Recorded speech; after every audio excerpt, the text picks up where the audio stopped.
Hey, Steve Peterson here, Infinity Investments, and Happy New Year. Happy 2022. Good to see y'all again. It's the first video of 2022. I'm excited about this year. It's a lot. There's going to be a lot in store. The good, the bad, the ugly, whatever it is, I'm excited for it. I hope you are as well. And in today's video, what we're going to be talking about is putting together an investment plan for 2022, right? An investment plan, and this is the way I learned about investment in real estate or anything else, is really that investing is a plan. It's not a product. And I got that out of the book, Rich Dad's Guide to Investing, that I read 20-something years ago from Robert Kiyosaki. Everybody talks about the Rich Dad Poor Dad book, how good that one is. An excellent book. The Rich Dad's Guide to Investing is even better. And it really goes into some fundamental investing principles. And what he talks about there is that investing is more of a plan than it is a product. And I think that's really, really important to understand in 2022 because this is an interesting time, right? You got, like, in commercial real estate had an amazing year last year, right? And when I look at all the brokers I follow online, all the brokers that I watch their emails, see their emails, people posting their numbers, some outrageous numbers out there, right? It was a good year in the business. Everybody had a good year. We had a good year. It was a good year. Yet and still, there's some headwinds in front of us, right? And we know not all product types are, faring the same. The hospitality industry is not doing so well, or not doing as well, I should say, as with apartments or industrial, right? And so it's an interesting time. There's been so much inexpensive money in the marketplace and money chasing deals and not enough deals that there's just been a lot of deal flow. But I think we need to hone in on our plans, our respective plans, both for investors and for brokers and agents who are working with them. And I think that as I do my content, it's just little old Steve Peterson, Infinity Investments, but the way I see it is that we've got to be, first of all, brokers and agents, we are fiduciaries for investors. But we're more like a business partner in a sense with the investor because we're helping them to either sell their assets or buy the new assets of a major transaction. And we've got to bring a tremendous amount of value if we're doing our job right to the investor in that process. We got to have a plan as well that is working for the investor in their plan. And I think there's a couple key elements within an investment plan that you put together. Number one, starting with the end in mind. What do you want this whole real estate investment business, this commercial real estate business to get you? It's easy to get lost, especially when you're doing a lot of deals. Because you just get deal flow out money. Let's know our target that we're aiming for, right? And work our way backwards, right? So a lot of investors are trying to figure out their moves this year. I'm meeting with a lot of my clients. Say, hey, what are your plans this year? What's going on?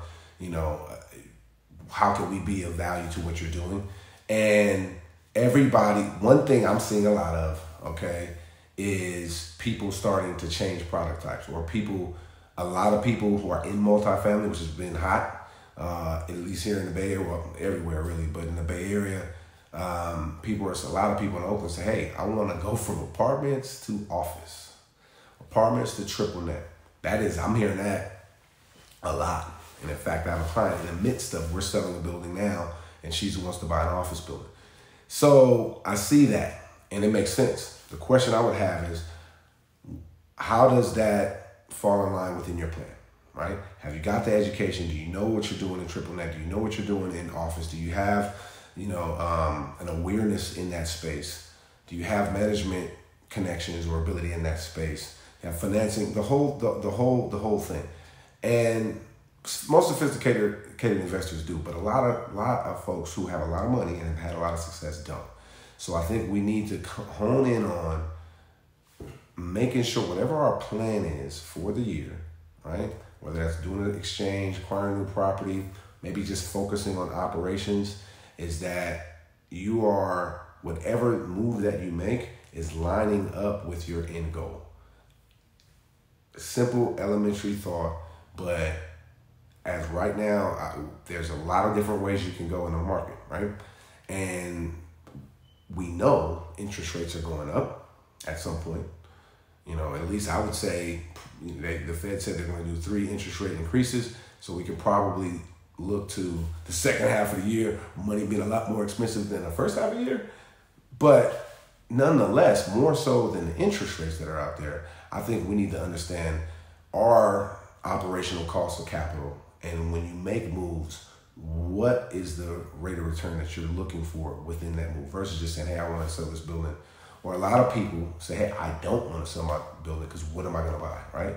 But let's say they could sell their building and then buy something that doubles their cash flow within this market, which is possible, and they didn't consider that when they're setting up there and doing their plan. That could be a mistake. And so we really need to work on what the next move is according to our plan, according to our knowledge base and what we have available and the team that we're working with. And that would be like the number one thing, not to complicate this business planning thing, but and really as business owners, everybody looks at their business plan, their goals for the beginning of the year. Investors have to do the same thing when they're doing their investment plan and not get off track from that, no matter how much success you've had. Because sometimes, we get a lot of success, you feel like you got the Midas touch, and everything you touch turns to gold. So let's put our analytical hat on here, make some decisions about what you're going to be doing as it relates to your end goal and where we are specifically in the marketplace. I would think that if you're looking to buy or sell this year, probably better to do it in the first or second quarter when money is more inexpensive. If you could sell now and then buy in the third or fourth quarter, that probably makes a lot of sense because you can sell while there's still a frenzy of people trying to get in, and maybe you can buy when you can negotiate a little bit more, And so just some ideas and thoughts on my end. The one thing I want to impart is that we got to have a plan. Investing is a plan, not a product. We have our plan, and any product that you put must be in congruence with that plan. And you got to work with the right team, got to work with the right people, individuals.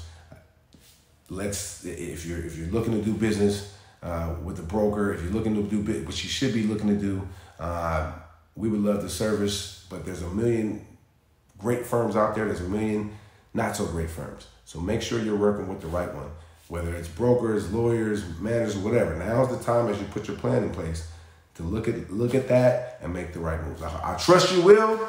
That's our goal. We're going to bring you a lot of content this year on this space. Wishing you much continued success in 2022, no matter what the market does, no matter what interest rates does, no matter what the pandemic does. Just keep on pushing and make the moves towards your goals. Thanks a lot and have an amazing rest of your week.